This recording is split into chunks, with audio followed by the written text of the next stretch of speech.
Now let's talk about how the best students structure their days. Turns out there are great studies on this. There's a really nice paper, in fact, that surveyed close to 700 students. These were medical students, approximately equal number of male and female students, and analyzed the most useful learning habits. That is, the learning habits associated with the most successful students. Now, anytime you do a study like this where people take surveys, there's always the issue of causality. In fact, we can pretty much set aside any possible causality. For instance, I'm about to tell you that the very best performing students tend to study for about 3 or 4 hours per day. But you could easily say, well, they're the best students because they study 3 or 4 hours per day. They don't study 3 or 4 hours per day because they're the best students. And you'd be exactly right. Okay, we can get into all sorts of discussions about correlation versus causation, about reverse causality, and on and on. However, none of that is the point here. The point here is to establish what are the habits that the most successful students seem to incorporate over and over again, regardless of what classes they're taking, regardless of where they are in their arc of their learning trajectory. And so what we know based on this study, and I'll provide a link to it in the show note captions, is that there are at least 10 study habits that the highly effective students use. I'm going to focus on the top 5 or 6 just for sake of time, because it turns out that most of the effect, it appears, of being a better student can be attributed to these top 5 or 6 habits. First of all, they set aside time to study. They literally schedule time to study. Now, this probably serves several roles. The first one is that they are able to clear out other distractions. And in fact, that's the second thing that they do. They are very effective, or they make it a point of putting their phone away and off, of isolating themselves. That's right. They're not studying with other people. They study alone, which is not to say that people who study with others cannot be effective in their studying, but the best performing students seem to study alone. They put their phone away. They tell their friends and families that they are not going to be able to be reached during that time. And yes, they study for 3 or 4 hours per day, but they break that up into a couple of different sessions, typically 2 or 3 sessions. So they're not doing a 3 or 4 hour studying bout all in one shot. So they're managing their time, they're eliminating distractions, and they're studying for a consistent amount of time, at least 5 days per week. Okay, presumably they're taking some weekends off, although that wasn't made clear from this paper. The other thing that they do, and this is very important, is that they make an effort to then teach their peers, to teach other students in the class. Now, some of you may be thinking, and I'm thinking back to college here mostly, that if you spend all this time learning the information and you are in a competitive scenario with the other students, that teaching them the information is kind of a freebie for them and is harder for you, meaning you're putting yourself at a competitive disadvantage, or you're giving them an unfair advantage for not having done the work. Now, while this paper didn't do an analysis of whether or not these students that served as the learners from the other students got an unfair advantage, it's very clear that students who make it a point to learn material in isolation, then bring that material to other students in the same course and teach them, perform exceedingly well in comparison to the other students. So don't be afraid to be a teacher of your peers in order to test, this is key, to test and develop mastery of the material. Now, in my laboratory for years, we used to have a saying, which I simply picked up from the laboratories I was trained in. I didn't come up with the saying, which was watch one, do one, teach one. And that was referring to doing surgeries or suturing or doing an antibody reaction or a Western blot or things that you do in laboratories. Watch one, do one, teach one. Watch one, do one, teach one, of course, should be reserved to anything where no one's going to be put in danger by the watch one, do one, teach one procedure, right? Some procedures, especially in laboratories, can be dangerous given the materials you use, etc. And of course, today we're talking about learning and studying generally. So provided it's safe, watch one, do one, teach one is an excellent means to learn, that is to study new material, to develop proficiency and even mastery. And over time, perhaps even virtuosity. We'll return to that later, those distinctions. So going back to this idea that the best students set aside time, they designate time to study alone without distractions, that is sure to help them anchor their focus and attention. They know that they're going to need to use their focus and attention during that time. And we know with absolute certainty that focus and attention are a limited but renewable resource in the human brain. The longer you're awake, the more is the buildup of a molecule called adenosine in your brain and body. It makes you sleepy, it makes it harder to focus. When you sleep, adenosine levels are pushed down again. You're able to focus again. You feel more alert. You can think of adenosine as limiting your attentional budget, which is not to say that some people don't study best in the afternoon or in the evening or even late at night, right? I recall times during university when I'd study between the hours of 10 p.m. and 2 a.m. I don't do that any longer, but scheduling time where you know you're going to need to be focused and attending is perhaps one of the most important things toward being able to focus and attend to the material. Now, if you're taking courses, you probably are going to be a slave to the timing of the courses. You aren't going to be able to tell the instructor, okay, listen, I want you to do this course at 3 p.m. because that's when you learn best, or at 8 a.m. because that's when you happen to be able to attend best. However, to the extent that you have any control over the time in which you're going to study, keeping that at a regular time or times, perhaps 1 block early in the day, 1 block later in the day, perhaps 2 blocks early in the day, and so on, is going to be beneficial. It turns out that's also supported by the research literature, that the brain, just like with its sleep-wake cycles that entrain to a regular schedule, that is, your brain and body get used to being active and inactive at particular times based on your exposure to sunlight, your exposure to activities, your social rhythms, etc.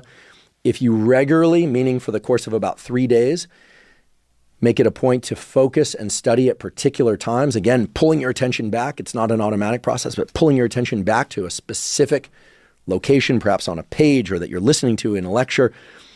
Your body and brain will start to entrain to that rhythm such that you will be able to focus and attend better simply by virtue of the regularity of the timing of the exposure to the material. Okay, so you probably need about 2 or 3 days to break into a regular schedule of focusing and attending and studying at a given time or times. Allow yourself that transition period, but then make it a point to schedule those times to study. Set aside your phone. Tell people you're going offline. Turn off the Wi-Fi if you need to or have to. You may need it for your studying. I don't know. Depends on what you're studying. But limit distractions at all costs and learn to just focus on the material. And this is a skill. This is the most important thing to understand. It's a skill to be able to focus and study. And it's a skill that you can learn very quickly, especially if you schedule it for regular times and you give yourself 2 or 3 days in which to adapt to those schedules and times and then try and stick to them as regularly as possible, perhaps even on the weekends if you're approaching the end of the quarter or semester, perhaps even on the weekend, even if you're not in the quarter or semester. Keeping those regular times will entrain your nervous system to study and learn at its best at those particular times. There's one other point that I wanted to pass along from this really nice study on the study habits of highly effective medical students that I've been referring to. And that is when one examined, or these people were asked about their motivation for studying, the best performing students had an interesting answer. They had a very long-term understanding of how, or belief rather, about how their success in medical school would impact their family, how it would impact their life arc, how it would change them. And they weren't particular about the ways in which it would change them or their family. In fact, it was a rather broad, abstract, aspirational way of thinking about their study efforts. So what I like so much about this paper is that in addition to having a fairly large sample size, close to 700 students that were evaluated, and yes, it's purely, self-report and this kind of thing, nonetheless, it bridges the two extremes of studying and learning. It gets right down into the nitty-gritty of how long they study, when they study, the things they do to limit distraction that we just discussed. But it also gets to their underlying psychological motivations and the thing that they use in order to pull them forward through their study efforts. Perhaps especially when their desire is waning or their level of fatigue is increasing. I don't know that, I'm speculating here. But this is this aspirational component of going to medical school, which it turns out in the country in which this study was done, only very, very select few of the very best students are able to achieve that. And they have to learn the information in a different language altogether, which is incredible. I always marvel at that. I have friends that did their PhD thesis in Italy. They're Italian by birth. They now happen to run a laboratory in Italy. And they had to do their PhD training and write papers and give their thesis dissertation and defense in English, even though English was their second language. So talk about a challenge, and that's just one example that I can think of. There are many examples of that. These students that I'm referring to in this study are not necessarily constantly thinking about how their efforts will transform themselves and their families, but they certainly were able to report what it was specifically that they are seeking, what they're aspiring to, besides just trying to do as well as they can getting into and through medical school. So the high-level aspirational stuff within you, whatever that is for you, it's going to be highly individual, is certainly important, and it offers a bookend to the nuts and boltsy kind of stuff that you're going to do, I would hope, in order to best study and learn the specific material, so the specific actions that you're going to take each day to learn specific bits of information that will pull you toward those important aspirations. And now again, if you love the material you're learning, this aspirational component is probably not as important, right? I can recall during university and graduate school and so on, thinking, oh my goodness, this is like the coolest thing I've ever heard. I'd probably say that about a million different topics. Like, oh my goodness, circadian rhythms, seasonal rhythms, melatonin, neural circuits, dopamine. I was just awash with excitement about what I was learning. But of course, sometimes I would take a course where the material was, I don't know if it was more challenging or not, but I had a harder time getting engaged by the material, either by virtue of how it was being taught to me or the material itself.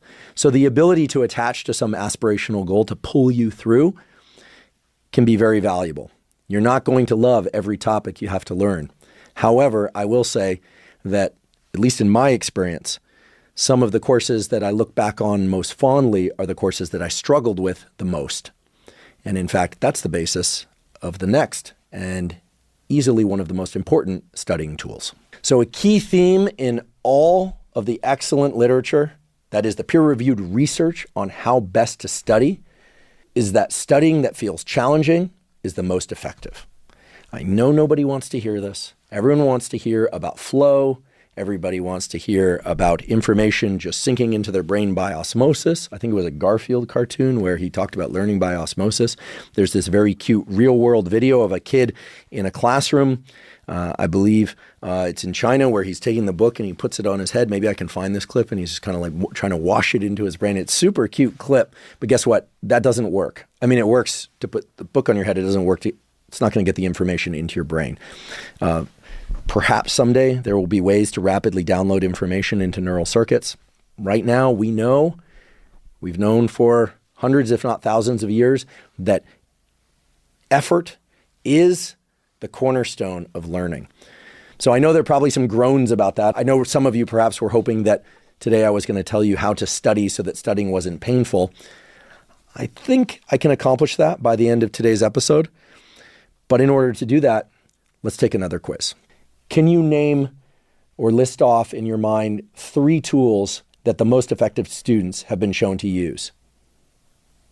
I can think of limiting distraction by virtue of putting away phones and telling others you won't be in contact with them. 2, and I'm getting these out of order, I realize, is to isolate, to study alone. And the 3rd that I can recall is to teach others in the same course. Okay, you can probably think of a few others. Now, why are we taking these silly little quizzes? Well, turns out they're not so silly when one considers that hopefully you'll remember the information from today so that you don't have to listen to it over and over again. But that if ever there was a strongly research-supported tool in the literature, in the peer-reviewed literature about how students can learn information better, it's testing. And I know, we think of tests as a way to evaluate our knowledge, but it turns out that testing is one of the best ways to build our knowledge, to retain our knowledge,